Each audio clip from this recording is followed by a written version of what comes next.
So last class attend பண்ணவங்களுக்கு தெரியும். Unit 1 portions பார்த்தோம். ஃபர்ஸ்ட் திங் நான் என்ன சொல்வேன்னா, இப்போ நீங்க எக்ஸாம் எழுத நீங்க முடிவு பண்ணிட்டீங்க அப்படின்னா, முதல் வேலையா சிலபஸ் பார்க்கணும். சரிங்களா? முதல் வேலையா வெப்சைட்ல போயிட்டு சிலபஸை டவுன்லோட் பண்ணிட்டு சிலபஸை நம்ம கையில எடுத்து வச்சுக்கணும். அதை ஃபர்ஸ்ட் ரீட் அவுட் பண்ணணும். என்னென்ன கான்செப்ட் இருக்கு அப்படிங்கறத ரீட் அவுட் பண்ணணும். எப்பவுமே படிக்கிறது எப்படி படிக்கணும் அப்படின்னா, யூனிட் வைஸ் ப்ரிப்பரேஷன் வந்து பெஸ்ட் என்ன கேட்டா. ஏன்னா வந்து யூனிட் வைஸ்ல ப்ரிப்பேர் பண்றப்ப மட்டும்தான் எதை எவ்வளோ கம்ப்ளீட் பண்ணியிருக்கோம், இன்னும் அந்த ஸ்டிப்புலேட்டட் டைம்குள்ள இன்னும் எவ்வளோ கவர் பண்ண வேண்டியது இருக்கு அப்படிங்கிறது நம்மளுக்கு தெரியும். ஓகே, அப்போ அதே மாதிரிதான் ஒவ்வொரு யூனிட் முடியிறப்பவும் நம்ம டெஸ்ட் எழுதுறப்ப நம்மளுடைய வீக்னஸ் என்ன அப்படிங்கிறது எல்லாமே நம்மளுக்கு தெரியும். ஓகே, ஸோ முதல் வேலை என்ன பண்ணணும்னா, எல்லாருமே வந்து சிலபஸை ரீட் அவுட் பண்ணணும். ரீட் அவுட் பண்ணீங்கன்னா மட்டும்தான் அதுல என்ன இருக்கு, எப்படி எக்ஸாம்க்கு நம்ம ப்ரிப்பேர் ஆகணும், என்னென்ன கண்டென்ட் இருக்கு, எது நான் ஃபெமிலியர் எது அன்ஃபெமிலியர், இந்த மாதிரியான விஷயங்கள் நம்மளுக்கு தெரியும். ஓகே, எப்பவுமே யூனிட் வைஸ் ப்ரிப்பரேஷன் அப்படிங்கிறது மஸ்ட். ஓகே, ஸோ அதனாலதான் நாங்க வந்து ஃபர்ஸ்ட் யூனிட்ல என்னென்ன இருக்கு அப்படிங்கிற அந்த ஒரு லிஸ்ட் அவுட் வந்து எப்பவுமே வந்து ஒரு யூனிட் ஸ்டார்ட் பண்றப்ப அந்த மாதிரி நம்ம கொடுத்துக்கிறோம். அதுதான் வந்து ஈஸி டு ஒர்க். நம்ம எளிமையா வேலை செய்யறதுக்கு ரொம்ப யூஸ்ஃபுல்லா இருக்கக்கூடியது இந்த மாதிரியான விஷயங்கள் தான். ஸோ யூனிட் வைஸ் ப்ரிப்பரேஷன் பண்ணணும். இப்போ லாஸ்ட் கிளாஸ் அட்டன் பண்ணவங்களுக்கு தெரியும், யூனிட் 1 பார்த்தோம். இப்போ யூனிட் 1க்கும் யூனிட் 2க்கும் கண்டினியூவேஷன் இருக்கா இல்லையான்னு இப்போ நான் எக்ஸ்பிளைன் பண்றப்ப உங்களுக்கே தெரிஞ்சிடும். யூனிட் 1ல என்ன பார்த்தோம், பிசிக்கல் எஜுகேஷன்னா என்ன, ஏன்னா அதுதான் பேஸ். பிசிக்கல் எஜுகேஷன்னா என்ன, அதனுடைய மீனிங் என்ன, டெஃபினிஷன் என்ன, பிசிக்கல் எஜுகேஷனுடைய அப்ஜெக்டிவ் என்ன, அதனுடைய கோல் அப்ஜெக்டிவ் என்ன. யாரோ ஒருத்தர் சாட் பாக்ஸ்ல போடுங்க பார்க்கலாம். சார் நேத்து நடத்துனாங்க, பிசிக்கல் எஜுகேஷனுடைய அப்ஜெக்டிவ் என்ன, ஓவரால் அப்ஜெக்டிவ் என்ன. நானே சொல்லிட்டேன், பிசிக்கல் எஜுகேஷனுடைய அப்ஜெக்டிவ் என்ன, ஓவரால் டெவலப்மெண்ட். அதுதான் வந்து என்பது ஒரு தனி மனிதனின் சார் சாட் பாக்ஸ்ல மட்டும் போடுங்க sir. Okay okay, overall development அப்படிங்கறதா பிசிக்கல் எஜுகேஷன் அப்ஜெக்டிவ்.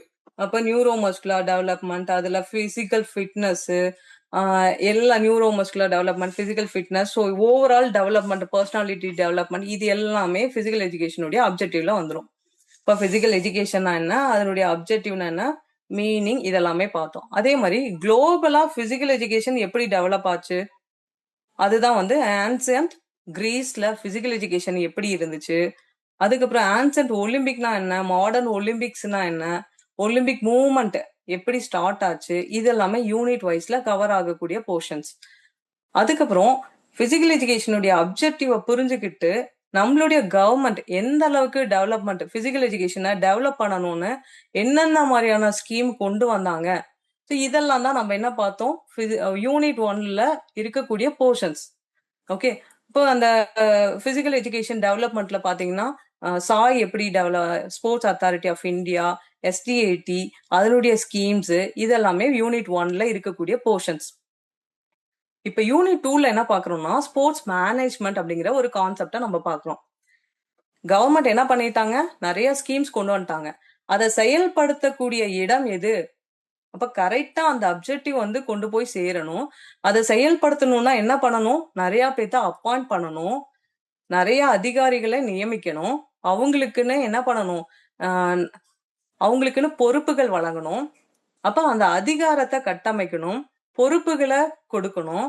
அப்படி அந்த அதிகாரத்தையும் பொறுப்புகளையும் ஒவ்வொருத்தருக்கிட்ட பகிர்ந்து கொடுக்கும் போதுதான் என்ன ஆகும், அந்த பிசிக்கல் எஜுகேஷனுடைய அப்ஜெக்டிவை நம்ம ரீச் பண்ண முடியும். ஓகே, அதனாலதான் என்ன கொண்டு வந்திருக்காங்க, செகண்ட் யூனிட்ல ஸ்போர்ட்ஸ் மேனேஜ்மெண்ட் அப்படிங்கிற ஒரு கான்செப்டை கொண்டு வந்திருக்காங்க. இந்த ஸ்போர்ட்ஸ் மேனேஜ்மெண்ட்ங்கிற கான்செப்ட் 3 பார்ட்டா நம்ம பிரிச்சு நடத்த போறோம். ஃபர்ஸ்ட் பார்ட்ல என்ன பார்க்க போறோம் அப்படின்னா, meaning of sports management. Sports மேனேஜ்மெண்ட்னா என்ன, அப்போ ஸ்போர்ட்ஸ் மேனேஜ்மெண்ட்னா என்னன்னு தெரியணும்னா ஃபர்ஸ்ட் மேனேஜ்மெண்ட்னா என்னன்னு தெரியணும். இப்போ மேனேஜ்மெண்ட்னா என்னன்னு பார்ப்போம், அண்ட் ஸ்போர்ட்ஸ் மேனேஜ்மெண்ட்னா என்னன்னு பார்ப்போம். ஓகே, அடுத்தது schemes of organisation, school, district and state. உடற்கல்வி ஒரு பள்ளியில எப்படி கட்டமைக்கப்பட்டுள்ளது, இப்ப யாரு சுப்பீரியர் அத்தாரிட்டி? ஒரு ஸ்கூல்ல ஹெச்எம் தான் சுப்பீரியர் அத்தாரிட்டி. அவங்க தான் பிசிக்கல் எஜுகேஷன் பீரியடை அலாட் பண்ணுவாங்க. அவங்க தான் ஃபைனான்ஸை அலாட் பண்ணுவாங்க. ஸோ ஒரு ஸ்கூல்லன்னு எடுத்துக்கிட்டோம்னா யாரு சுப்பீரியர்? அதுக்கு அடுத்தது யாரு? அவங்களுடைய பொறுப்புகள் என்ன? அவங்களுடைய ரெஸ்பான்சிபிலிட்டிஸ் என்ன? யாரு கீழே யாரு ஒர்க் பண்ணிட்டு இருக்காங்க? யாரு சூப்பர்வைஸ் பண்றாங்க? ஸோ இதெல்லாம் தான் வந்து கட்டமைப்பு. இப்போ ஒரு பள்ளியில உடற்கல்வி அப்படிங்கிறது எப்படி கட்டமைத்துள்ளது அப்படிங்கறத தான் வந்து ஸ்கீம்ஸ் ஆஃப் ஆர்கனைசேஷன்ல நம்ம பார்ப்போம். இப்போ அதுல ஸ்கூல்ல எப்படி இருக்கு, டிஸ்ட்ரிக்ட்ல எடுத்துட்டோம்னா சிஓ, டிஓ, டிஐபி, ஹெட்மாஸ்டர் இவங்க எல்லாம் வருவாங்க. இப்போ இவங்களுடைய ரெஸ்பான்சிபிலிட்டிஸ் என்ன, இவங்களுடைய டியூட்டிஸ் என்ன, இதெல்லாம் பார்க்கக்கூடியதான் வந்து இந்த ஸ்கீம் ஆஃப் ஆர்கனைசேஷன். அதே மாதிரி ஸ்டேட்ல சுப்பீரியர் பாடி யாரு? ஸோ இந்த மாதிரியான விஷயங்கள் ஸ்கீம் ஆஃப் ஆர்கனைசேஷன்ல கவர் பண்ணுவோம். அடுத்தது எந்த ஒரு கோல், எந்த ஒரு இலக்கை அடையணும்னாலும் அதுக்கு என்ன தேவை? கருவி என்பது தேவை இல்லைங்களா? இப்ப நான் ஸ்போர்ட்ஸ் மீட் நடத்துறேன்னா எனக்கு என்ன வேணும்? ஹியூமன் ரிசோர்சஸ் வேணும். அது மட்டும் இல்ல, எக்யூப்மெண்ட் தேவை. இப்ப நான் பிசிக்கல் எஜுகேஷனுடைய அப்ஜெக்டிவை நான் வந்து ரீச் பண்ணணும், பர்சனாலிட்டி, ஓவரால் டெவலப்மெண்ட், இது எல்லாமே நான் ரீச் பண்ணணும் அப்படின்னா எனக்கு என்ன தேவை? அதுக்கான ப்ராப்பர் எக்யூப்மெண்ட் தேவை, கருவி தேவை. இப்ப அந்த கருவி என்னென்ன டைப்ஸ் ஆஃப் எக்யூப்மெண்ட் இருக்கு, அந்த கருவியை, அந்த எக்யூப்மெண்ட்டை எப்படி மெயின்டைன் பண்ணணும், கேர் பண்ணணும், இதெல்லாம் தான் வந்து care and maintenance of equipment play field. இப்போ பிளே ஃபீல்டு எப்படி இருக்கணும்? அன்ஈவனா இருக்கக்கூடாது, ஸ்டோன்ஸ் இருக்கக்கூடாது, பெனிட்ரேட் ஆப்ஜெக்ட் இருக்கக்கூடாது.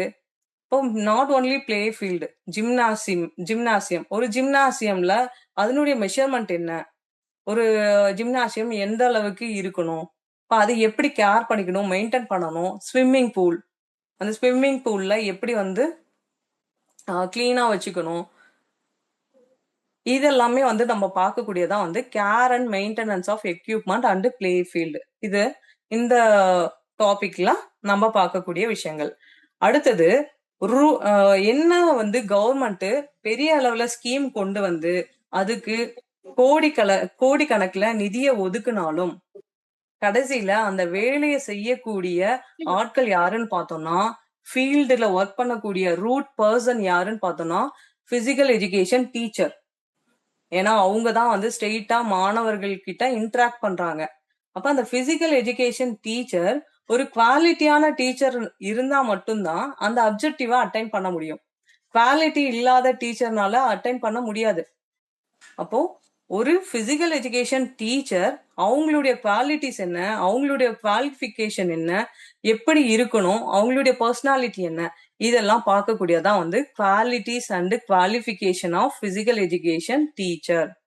ஓகே, இப்போ பார்ட் 1ல நம்ம இந்த டாபிக் எல்லாமே நம்ம பார்ப்போம். அடுத்தது பார்ட் 2 எடுத்துக்கிட்டோம் அப்படின்னா, பிசிக்கல் எஜுகேஷனுடைய அப்ஜெக்டிவ் நம்ம ரீச் பண்ணணும்னா அதுக்கு டைம் ஒதுக்கணும், பீரியட்ஸ் கொடுக்கணும். இப்போ அந்த டைம் டேபிள் எப்படி ப்ரிப்பேர் பண்றது, அந்த டைம் டேபிள யாரு ப்ரிப்பேர் பண்ணுவாங்க, யாரு அப்ரூவ் பண்ணுவாங்க, டீச்சர்ஸ் உடைய ஒர்க் லோட் எப்படி, ஸ்டூடெண்ட்ஸ் டீச்சர் ரேஷியோ எப்படி இருக்கணும், அந்த டைம் டேபிள எப்படி எல்லாம் ப்ரிப்பேர் பண்ணணும், இதுதான் வந்து ப்ரிப்பரேஷன் ஆஃப் டைம் டேபிள்ல வரும். அடுத்தது types of physical education period. Physical education period நம்ம நினைக்கிற மாதிரி வெறும் கேம்ஸ் பீரியட் மட்டும் கிடையாது. நிறைய types of physical education period இருக்கு. இன்ஸ்ட்ரக்ஷன் பீரியட் இருக்கு, பிராக்டிஸ் பீரியட் இருக்கு, பார்ட்டிசிபேஷன் பீரியட் இருக்கு, மாஸ் ட்ரில் பீரியட் இருக்கு. இப்போ ஒவ்வொரு பீரியட்லயும் என்ன சொல்லி தருவோம்? இப்போ எக்ஸாம்பிள் எடுத்துட்டோம்னா இன்ஸ்ட்ரக்ஷன் பீரியட்ல ஒரு மேஜர் கேமை டீச் பண்ணுவோம், அந்த ஸ்கில்ல டீச் பண்ணுவோம். அந்த ஸ்கில்ல டீச் பண்ணி அவனுக்கு ஃபெமிலியர் பண்ணுவோம். அதுதான் வந்து அதுக்கப்புறம் தான் வந்து இந்த பிராக்டிஸ் பீரியட், பார்ட்டிசிபேஷன் பீரியட்லாம் அதுக்கப்புறம் தான் வரும். இப்போ ஒரு டீச்சருடைய ரோல் அந்த இடத்துல என்ன, ஸ்டூடெண்ட்ஸ் வந்து எப்படி இருக்கணும், ஸ்டூடெண்ட்ஸ் உடைய ரோல் என்ன, இதெல்லாமே தான் வந்து டைப்ஸ் ஆஃப் பிசிக்கல் எஜுகேஷன் பீரியட்ல நம்ம பார்ப்போம். ஓகே, இப்போ பார்ட் 2ல என்ன பார்க்குறோம்? டைம் டேபிள் எப்படி ப்ரிப்பேர் பண்றது அண்ட் பிசிக்கல் எஜுகேஷன் பீரியட், என்னென்ன types of physical education period இருக்கு அப்படிங்கிறத இந்த பார்ட் 2ல நம்ம பார்ப்போம். ஓகே, அடுத்தது பார்ட் 3ல ரெக்கார்ட்ஸ் அண்ட் ரெஜிஸ்டர்ஸ். பார்ட் 3ல என்ன பார்க்க போறோம்? Record and registers. Physical education டிபார்ட்மெண்ட்ல என்னென்ன டைப்ஸ் ஆஃப் ரெக்கார்ட்ஸ் இருக்கு, அண்ட் ரெஜிஸ்டர்ஸ் இருக்கு. எதை ஃபாலோ பண்ணணும் அப்படிங்கிற விஷயத்த இந்த ரெக்கார்ட் அண்ட் ரெஜிஸ்டர்ல பார்ப்போம். ஸ்டாக் ரெஜிஸ்டர் இருக்கு, ஸ்கில் ரெஜிஸ்டர் இருக்கு, மாஸ்டர் ரெஜிஸ்டர் இருக்கு. ஸோ டைப்ஸ் ஆஃப் நிறைய ரெக்கார்ட்ஸ் இருக்கு அண்ட் ரெஜிஸ்டர்ஸ் இருக்கு. அச்சீவ்மெண்ட் ரெஜிஸ்டர் இதெல்லாம் இருக்கு. அப்ப என்னென்ன டைப்ஸ் ஆஃப் ரெக்கார்ட் இருக்கு அண்ட் ரெஜிஸ்டர்ஸ் இருக்கு அப்படின்னு சொல்லிட்டு நம்ம பார்ப்போம். அடுத்தது பட்ஜெட் அண்ட் ஃபினான்ஸ். ஒரு பிசிக்கல் எஜுகேஷன் ப்ரோக்ராம் அந்த அந்த இயர் நடக்கணும் அப்படின்னா அதுக்கு பட்ஜெட் தேவை. அப்ப என்ன இன்கம் வருது, அந்த டிபார்ட்மெண்ட்டுடைய இன்கம் என்ன, அந்த டிபார்ட்மெண்ட்டுடைய செலவீனங்கள் என்ன, இத வந்து நம்ம பார்த்துதான் வந்து பட்ஜெட் அலகேட் பண்ணணும். அப்போ அந்த பட்ஜெட்டை ப்ரிப்பேர் பண்ணணும் அப்படின்னா எப்படி ப்ரிப்பேர் பண்றது, அது ஒரு அமௌண்ட் அதுக்காக ஒதுக்குறாங்க அப்படின்னா அந்த மணியை எப்படி ப்ராப்பரா ஸ்பெண்ட் பண்றது, இந்த மாதிரி விஷயங்கள் தான் வந்து பட்ஜெட் அண்ட் ஃபினான்ஸ். இப்போ பட்ஜெட்ல பாத்தீங்கன்னா யார் அப்ரூவ் பண்ணுவாங்க, யாரு ப்ரிப்பேர் பண்ணுவாங்க, எப்படி ப்ரிப்பேர் பண்ணணும், இத பத்தின விஷயங்கள் எல்லாமே பட்ஜெட் அண்ட் ஃபினான்ஸ்ல வரும். அந்த சூப்பர்விஷன், இப்ப நம்ம சொன்னோம் இல்லையா, இப்போ ஒரு ஸ்கீமை உருவாக்கியாச்சு, அதை செயல்படுத்துறதுக்கு நிறைய பேத்த அப்பாயிண்ட் பண்ணியாச்சு. இப்ப அது சரியா நடக்குதா அப்படிங்கிறது கண்காணிக்கிறதுக்கு ஒரு ஆள் வேணும் இல்லையா, அதுதான் இந்த இடத்துல என்ன வந்திருக்குன்னா சூப்பர்விஷன். இப்ப சூப்பர்விஷன் அப்படிங்கிறது மானிட்டர் பண்ணக்கூடிய ஒரு விஷயம்.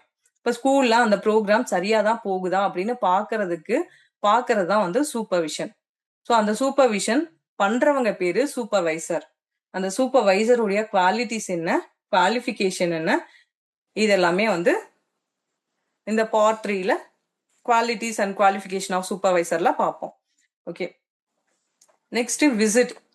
இப்போ ஒரு சூப்பர்வைசர் வந்து டைரக்டா வந்து மத்தவங்க கிட்ட கேட்டு இன்ஃபர்மேஷன் கேட்டு அவங்க வந்து அந்த ப்ரோக்ராம் சரியா நடக்குதா நடக்கலையா அப்படிங்கிறது தெரிஞ்சுக்க முடியாது. அப்ப என்ன பண்ணணும், அந்த சூப்பர்வைசர் அந்த ஸ்கூலை விசிட் பண்ணணும்.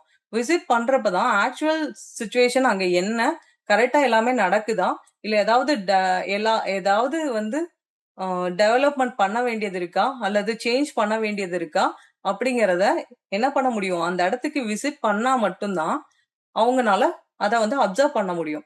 அப்ப விசிட் வந்து ஒரு சூப்பர்வைசர் வந்து என்ன பண்ணுவாங்க, ஸ்கூலுக்கு விசிட் பண்ணுவாங்க. அதுல நிறைய டைப்ஸ் ஆஃப் விசிட்டேஷன் இருக்கு. என்னென்ன டைப்ஸ் ஆஃப் விசிட்டேஷன் இருக்கு அப்படின்னா, சர்ப்ரைஸ் விசிட். திடீர்னு அவங்க அந்த ஸ்கூலுக்கு வந்து விசிட் பண்ணி அங்க இருக்க கூடிய விஷயங்களை மானிட்டர் பண்ணலாம். ஓகே, அடுத்தது பார்த்தோம் அப்படின்னா விசிட் ஆன் ரெக்வெஸ்ட். இப்போ ஏதாவது ஒரு இன்ஃப்ராஸ்ட்ரக்சர் அந்த ஸ்கூல்ல டெவலப் பண்ணிருக்காங்க அப்படின்னா என்ன பண்ணுவாங்க, இந்த மாதிரி நாங்க லேப் புதுசா கட்டியிருக்கோம், நீங்க வந்து பாருங்க அப்படின்னு சொல்லிட்டு ஹையர் அத்தாரிட்டிஸை இன்வைட் பண்ணுவாங்க. ஸோ இது பார்த்தோம்னா ரெக்வெஸ்ட் ஆன் விசிட். அதே மாதிரி பீரியாடிக்கல் விசிட். ஒவ்வொரு ஸ்கூல்லையும் பாத்தீங்கன்னா 3 வருஷத்துக்கு ஒரு தடவை ஆண்டாய்வு அப்படிங்கிறது நடத்தி இருக்கணும். இப்ப ஒரு குறிப்பிட்ட டைம்குள்ள விசிட் பண்ணிருக்கணும். இப்ப இதெல்லாமே வந்து பீரியாடிக்கல் விசிட்ல வரும். ஸோ விசிட் அப்படிங்கிறது அந்த சூப்பர்வைசர் வந்து அப்சர்வ் பண்றதுதான் வந்து விசிட். அதுல டைப்ஸ் ஆஃப் விசிட் இருக்கு. Visitation procedure. விசிட்னா உடனடியா என்ன பண்ண மாட்டாங்கன்னா, ஒரு டைரியும் ஒரு பெண்ணும் எடுத்துட்டு ஸ்கூலுக்கெல்லாம் விசிட் பண்ண மாட்டாங்க. என்ன பண்ணுவாங்கன்னா, ப்ரியரா வந்து அவங்களும் ஒர்க் பண்ணுவாங்க. எதெல்லாம் இவாலுவேட் பண்ணணும், யார் யாரு எந்தெந்த விஷயங்களை இவாலுவேட் பண்ணணும், டீச்சர்ஸை யாரு இவாலுவேட் பண்ணணும், அங்க இருக்க ரெக்கார்ட்ஸ் ஃபைனான்ஸை யாரு பார்க்கணும், அண்ட் ஸ்கீம் எல்லாம் கரெக்டா பண்ணிருக்காங்களான்னு, நலத்திட்டங்கள்லாம் சரியா பண்ணிருக்காங்களான்னு யார் பார்க்கணும். ஸோ இந்த மாதிரி டியூட்டிஸ்லாம் அவங்களுக்குள்ளேயே அலர்ட் பண்ணிக்குவாங்க. அப்ப ப்ரியர் ஒர்க் பண்ணுவாங்க, விசிட்டேஷன்ல ப்ரியர் ஒர்க் பண்ணுவாங்க. ஸோ அந்த ப்ரியர் விசிட்டேஷன் ஒர்க் இருக்கும். அப்ப டூரிங் விசிட்டேஷன் அப்ப அந்த டைம்ல வந்து விசிட் பண்றாங்க இல்லையா, அந்த டைம்ல சில அவங்களுடைய அப்சர்வேஷன் அதை ரெக்கார்ட் பண்ணுவாங்க. அடுத்தது எல்லாமே ரெக்கார்ட் பண்ணி முடிச்சதுக்கு அப்புறம் போஸ்ட் விசிட்டேஷன் கடைசியா கன்க்ளூட் பண்ணி சொல்லுவாங்க, எதெல்லாம் இந்த ஸ்கூல்ல பிளஸ், எதெல்லாம் மைனஸ், எது மாத்திக்கணும், எது சேஞ்ச் பண்ணணும், எப்படி மாத்திக்கணும், இந்த மாதிரி வந்து சேஞ்ச் பண்ணுனா நீங்க எஜுகேஷனல் கோலை அட்டைன் பண்ண முடியும் அப்படின்னு என்ன பண்ணுவாங்க, போஸ்ட் விசிட்டேஷன்ல சொல்லுவாங்க. ஸோ இதுதான் வந்து விசிட்டேஷன் ப்ரொசீஜர். ஓகே, ப்ரீ விசிட்டேஷன்ல என்ன பண்ணுவாங்க, போஸ்ட் விசிட்டேஷன் என்ன பண்ணுவாங்க அப்படிங்கறதெல்லாம் விசிட்டேஷன் ப்ரொசீஜர்ல வந்துடும். அடுத்தது ரிப்போர்ட் ஆன் விசிட். இப்போ சூப்பர்வைசர் என்ன பண்றாரு, விசிட் பண்ணி என்ன பண்ணுவாங்க, ஒரு ரிப்போர்ட்டை சப்மிட் பண்ணணும் இல்லையா.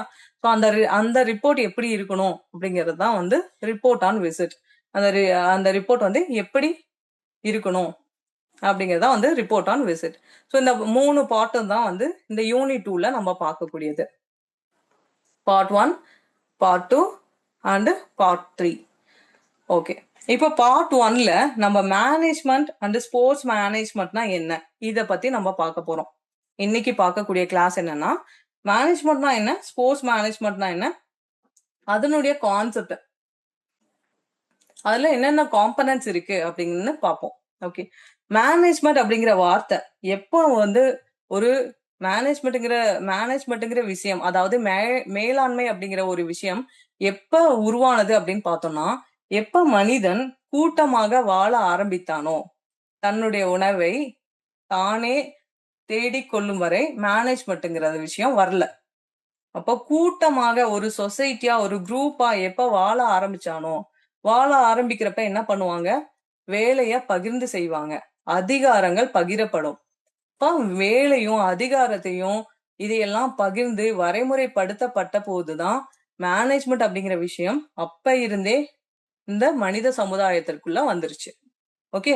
அப்போ எந்த ஒரு நல்லா கட்டமைக்கப்பட்ட அந்த மேலாண்மை கட்டமைக்கப்பட்ட சமுதாயம் ரொம்ப நல்லா கல்டிவேட் ஆச்சு.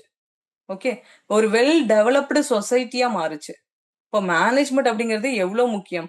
இப்ப பரிணாமம், டெவலப்மெண்ட், growth, ஒரு சமுதாயத்தோட வளர்ச்சி எல்லாமே நல்லா கட்டமைக்கப்பட்டதால மட்டும்தான் வளர்ந்திருக்கு. இப்ப மேனேஜ்மெண்ட் அப்படிங்கிறது எவ்வளவு முக்கியமான ஒரு விஷயம்.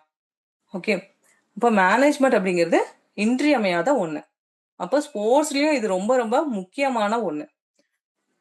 யூசுவலா ஒரு கான்செப்ட் இருக்கும். மேனேஜ்மெண்ட்னா ஒரு ப்ரோக்ராம் நடத்தி முடிக்கிறது மட்டும்தான் மேனேஜ்மெண்ட் அப்படின்னு நினைப்போம். ஆனா அந்த மாதிரி கிடையாது. மேனேஜ்மெண்ட் அப்படிங்கிறதுனா நம்மளுடைய இலக்கை நோக்கி பயணித்தல்.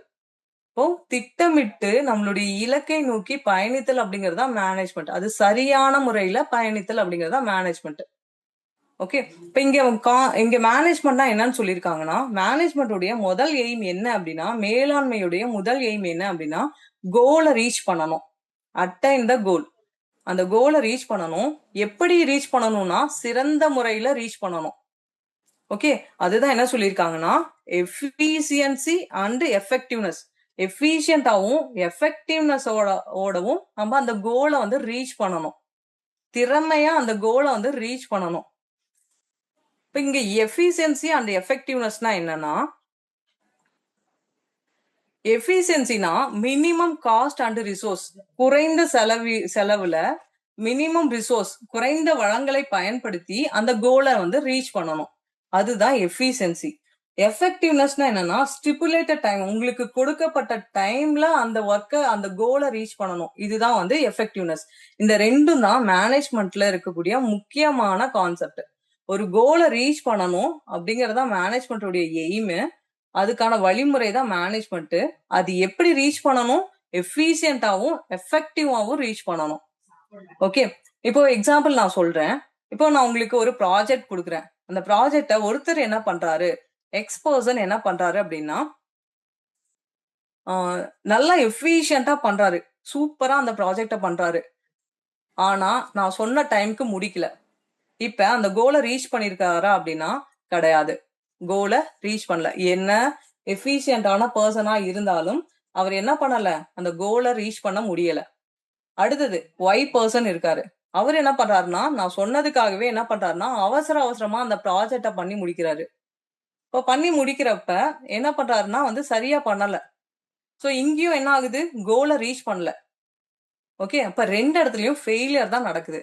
இப்போ ஸ்போர்ட்ஸ் அதாவது மேனேஜ்மெண்ட்ல என்ன சொல்றாங்க அப்படின்னா, எஃபிஷியன்டாவும் திறமையா வேலை செய்யணும். அந்த வேலைய குறிப்பிட்ட டைம்ல செஞ்சு முடிக்கணும். அததான் வந்து இங்க மேனேஜ்மெண்ட், மேலாண்மை அப்படின்னு சொல்றாங்க. சோ ஒரு மேலாண்மையில என்ன இருக்கு, எஃபிஷியன்சி அண்ட் எஃபெக்டிவ்னஸ் ரெண்டுமே வந்து இருக்கக்கூடியதான் ஒரு மேலாண்மை. அப்ப குறிப்பிட்ட கோலை அடையணும், குறிக்கோளை அடையணும். எப்படி அடையணும், திறமையாக அடையணும், குறிப்பிட்ட கால அளவுக்குள்ள அடையணும். இதுதான் வந்து மேலாண்மை. குறிப்பிட்ட குறிக்கோள்களை மிகுந்த செயல் திறனுடனும் அடைவதே மேலாண்மை. ஓகே. நெக்ஸ்ட் மேலாண்மை மேனேஜ்மெண்ட் உடைய டெஃபினிஷன்ஸ் என்னன்னு பார்த்தோம்னா, ஃபர்ஸ்ட் என்ன சொல்றாங்க அப்படின்னா, getting things ton through others, அதாவது பிறரிடம் இருந்து வேலையை செய்து பெறும் கலையாகும். ஹெச்எம் இருக்காங்க, உங்ககிட்ட ஒரு வேலையை கொடுக்குறாங்க, இதை செஞ்சிருப்பா அப்படின்னு சொல்றாங்க. நீங்க என்ன பண்றீங்க? செஞ்சு கரெக்ட் டைம்ல ரொம்ப திறமையா அந்த வேலையை செஞ்சு முடிக்கிறீங்க. ஸோ இதுதான் வந்து மேனேஜ்மெண்ட். அப்போ அந்த பிறரிடம் இருந்து வேலைய திறமையா செஞ்சு வாங்குறதுக்கு பேரு தான் மேனேஜ்மெண்ட் அப்படின்னு டிஃபைன் பண்ணிருக்காங்க. ஓகே, இப்போ ஃபர்ஸ்ட் டெஃபினிஷன் என்ன சொல்லியிருக்காங்க? Getting things ton through others and with formally organised group. ஒரு ஃபார்முலா கட்டமைக்கப்பட்ட ஒரு குரூப், ஒரு குழுவிடம் இருந்து என்ன பண்றாங்க? திறமையா அந்த வேலைய வாங்குறாங்க. அதுக்கு பேர் தான் வந்து மேனேஜ்மெண்ட் அப்படின்னு டிஃபைன் பண்ணிருக்காங்க. ரெண்டாவது டெஃபினிஷன் என்ன சொல்றாங்க அப்படின்னா, ப்ராப்பரான ஒரு planning, organising and directing, controlling, இதெல்லாமே ப்ரியரா, அதாவது முன்கூட்டியே பிளான் பண்ணக்கூடிய அந்த விஷயம் தான் வந்து மேனேஜ்மெண்ட் அப்படின்னு சொல்றாங்க. இப்போ ஒரு ஸ்போர்ட்ஸ் டே ஆர்கனைஸ் பண்ணணும் அப்படின்னா நம்ம என்ன பண்றோம்? முன்னாடியே பிளான் பண்றோம். அடுத்தது யார் யாரெல்லாம் என்னென்ன கமிட்டி போடணும் அப்படின்னு டிசைட் பண்றோம். ஓகே, இப்போ நம்ம ஃபர்ஸ்ட் கோல் வந்து செட் பண்றோம். ஸ்போர்ட்ஸ் டேவை நல்லா சக்சஸிவா முடிக்கணும், இதுதான் நம்ம கோல். இந்த கோலை அடையணும்னா என்ன பண்றோம்? முன்னாடியே பிளான் பண்றோம். அந்த கோல் அடையணும் அப்படின்னா எப்படி செய்யலாம் அப்படிங்கறத பிளான் பண்றோம். அப்ப அந்த பிளான் பண்ணிட்டு அடுத்தது என்ன பண்றோம்? சில கமிட்டிஸ் வந்து போடுறோம். அந்த கமிட்டில அப்பாயிண்ட் பண்றோம், டீச்சர்ஸா அப்பாயிண்ட் பண்றோம். அதுக்கப்புறம் டைரக்ட் பண்றோம். நீங்க எல்லாம் இந்த வேலையை பார்க்கணும், நீங்க இது செய்யணும் அப்படின்னு டைரக்ட் பண்றோம். அதுக்கப்புறம் அந்த கோலை வந்து நம்ம அச்சீவ் பண்றோம். ஸோ இதுதான் வந்து ஒரு கட்டமைக்கப்பட்ட ஒரு விஷயம். ஓகே, அப்ப மேனேஜ்மெண்ட்ங்கிறது இந்த மாதிரி தான் சொல்றாங்க. என்ன சொல்றாங்கன்னா, அதுல வந்து plan, organise, command, coordination and control the activities of others. மற்றவங்களுடைய ஆக்டிவிட்டிஸை கண்ட்ரோல், கோஆர்டினேட் பண்ணக்கூடியது தான் வந்து மேலாண்மை அப்படின்னு சொல்றாங்க. ஓகே, இப்போ மேனேஜ்மெண்ட் அப்படிங்கிறது ஆர்ட்டா அல்லது சயின்ஸா அப்படின்னு பார்த்தோம்னா, it is a art and science. Okay, ஏன்னா ஒரு மேனேஜர் அப்படிங்கிறவரு எல்லா மேனேஜரும் ஒரே மாதிரி செயல்பட மாட்டாங்க. ஒவ்வொரு மேனேஜருக்கும் ஒவ்வொரு கிரியேட்டிவிட்டி இருக்கும், ஒவ்வொரு மாதிரி வந்து அப்ரோச் இருக்கும், ஒவ்வொரு மாதிரி கொண்டு போவாங்க. ஸோ ஒரு மேனேஜ்மெண்ட் அப்படிங்கிறது it is a art. Creativity இருக்கங்காட்டி ஆர்ட். அதே மாதிரி இது வந்து ஒரு சயின்ஸும் கூட. ஏன்னா வந்து நிறைய டெக்னிக் அண்ட் டெக்னாலஜிஸ் வந்து என்ன பண்றாங்க? இதுல இன்புட் பண்றாங்க. ஸோ அந்த மேனேஜ்மெண்ட் அப்படிங்கிறது it is art as well as science. Okay, so இதுதான் வந்து மேனேஜ்மெண்ட்.